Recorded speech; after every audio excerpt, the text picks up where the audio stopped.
In the quiet suburbs where the hum of everyday life fades into the night, there stands an old supermarket, a relic of a bygone era. Once bustling with shoppers during the day, it transforms into an eerie realm when the sun sets. As the clock strikes midnight, marking the witching hour, the supermarket awakens with a spectral energy. Mr. Thompson, the night shift security guard, is the lone witness to the supermarket's haunting metamorphosis. His nightly routine begins with the jangle of keys and the creak of the entrance door, a sound more unsettling than comforting.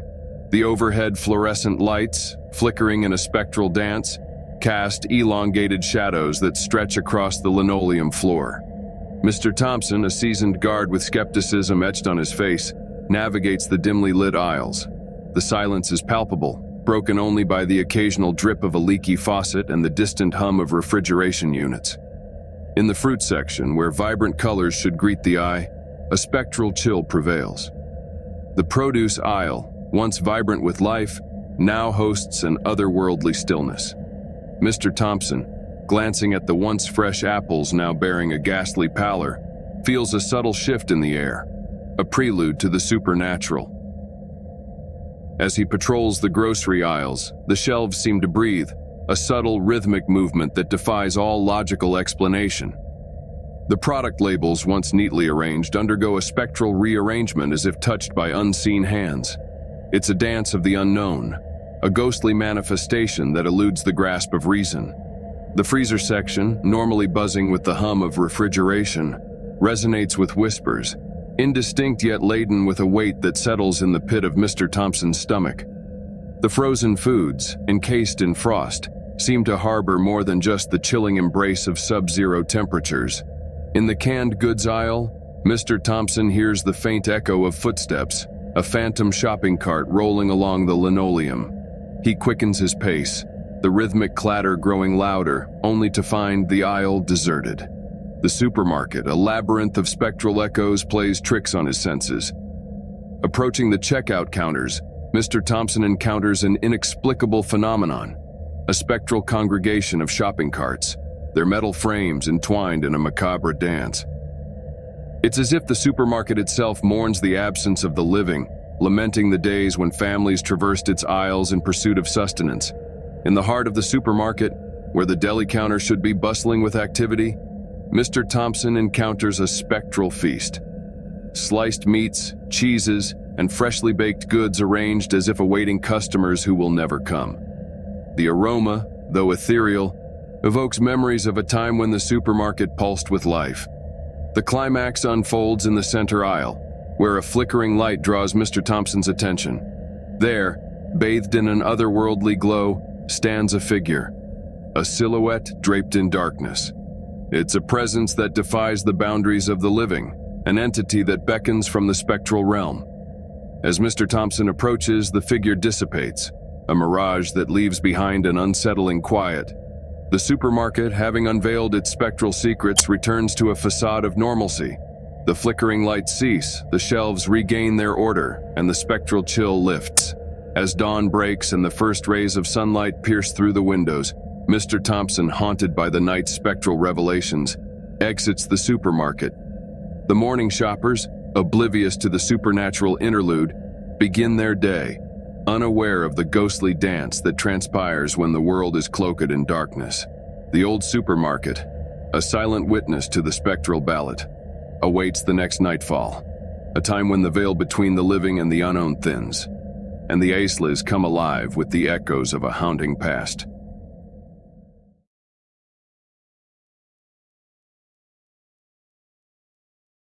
Tucked between quiet streets, Jackson Mart was the heartbeat of the small town. It was bustling with activity during the day, but at night it transformed into a world of bewitching bargains and ethereal commerce. There was Emily, a college student working the night shift at Jackson Mart to earn money for school. Little did she know that this supermarket hid more secrets than its well-stocked shelves. One night, as the clock struck midnight, the true picture of the supermarket emerged. In the produce section, the apples and oranges shone in an otherworldly glow. Emily, who was arranging the fruit, felt a spectral presence dancing among the melons and grapes. An invisible hand was rearranging the display, creating patterns that seemed to convey a cryptic message. The aisles of the bakery, usually filled with the aroma of freshly baked bread, had now turned into a spectral bakery. Invisible bakers were using phantom bread dough to make bread that defied tangible laws. The aroma, though ethereal, evoked memories of a time when the living indulged in midnight snacks.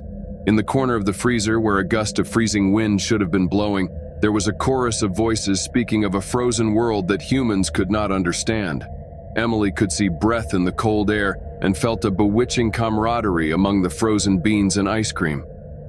In the canning department, the cans rattled by themselves, a bewitching symphony. It was a nocturnal dance of metal containers, a display that reflected the supermarket's desire to entertain a spectral audience. At first surprised, Emily soon found herself mesmerized by the ghostly ballet. While Emily worked the cash register, an otherworldly transaction unfolded. Phantom items flowed along a conveyor belt, each one accompanied by an ethereal beeping sound. The cash register was touched by an invisible hand which printed the receipt. A single spectral figure emerged from the cold light of the deli. It was a testament to a time when Jackson Mart was more than a supermarket. The figure, the keeper of the midnight digs, invited Emily to join him in a specter exchange. Together they walked the aisles and selected items that transcended tangible boundaries. Invisible discounts appeared on receipts, and the supermarket embraced the essence of commerce, its shelves pulsating with spectral energy and lingering between realms. As dawn approached, the supermarket's spectral activity subsided. The checkout counters, once alive with phantom transactions, quieted down. With the ghostly receipt in hand, Emily left Jackson Mart with a new understanding that the supermarket was expanding its business beyond the boundaries of the living. The next day, as the sun lit up the Jackson Mart store, Emily returned to her studies. The supermarket, having finished its midnight business, awaited the next night. The Jackson Mart, the point of contact between the living and the ghostly, stood as a testament to the enduring nature of commerce.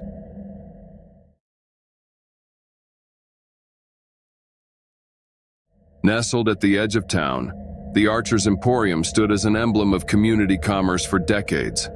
But as the world moved forward, the supermarket aged, its neon sign flickering with the ghosts of better days.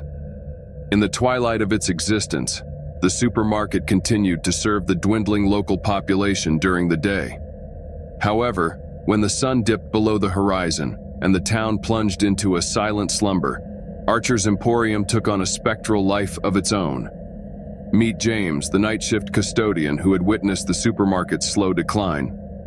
One night, as he patrolled the empty aisles with his mop in hand, a peculiar sensation crept over him, a sense that the supermarket harbored more than just memories.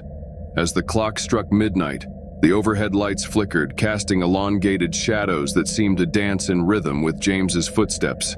The produce section, usually vibrant with colors, now wore a spectral pallor. Unseen hands rustled through the vegetables, creating a symphony of whispers that echoed in the stillness.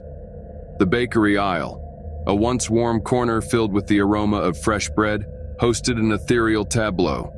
Loaves levitated, suspended in midair, and the scent of nostalgia hung thick. It was as if the ghosts of bakers past had returned for one final performance. In the freezer section, frost-covered goods whispered tales of icy realms beyond mortal comprehension. James, his breath visible in the frigid air, heard the murmurs, a blend of longing and resignation that seemed to emanate from the depths of the frozen abyss. The checkout counters, devoid of cashiers and customers, became a focal point of spectral activity. Unseen scanners beeped, and phantom items shuffled along the conveyor belts. It was a dance of transactions, a phantom commerce that defied the absence of the living. As James approached the deli counter, a spectral figure materialized, a silhouette draped in the memories of a bygone era. It spoke in echoes, recounting the supermarket's heyday when families flocked to its aisles. The figure, a custodian of nostalgia, yearned for a final act of closure. With a spectral flourish, the figure led James to the heart of the supermarket, the checkout of shadows. There, a register hummed to life, and unseen hands assembled an otherworldly transaction. The ghostly figure, an embodiment of the supermarket's essence, produced a receipt, a spectral testament to its enduring legacy. As the receipt materialized, the supermarket seemed to exhale a sigh of relief. The flickering lights stabilized, and the shadows that once danced with an ethereal energy settled into a tranquil embrace. It was as if the supermarket, having orchestrated its final checkout, could now find peace in the afterlife. With the first light of dawn, Archer's Emporium stood silent, its spectral activities subsided. James, the custodian, left with the phantom receipt in hand, a token of the supermarket's gratitude for bearing witness to its final act. As the town awoke to another day, the neon sign of Archer's Emporium flickered for the last time. The supermarket, having bid farewell in the language of shadows, awaited a new chapter in the world beyond the aisles, a realm where memories lingered and the echoes of a spectral checkout whispered in the winds of time.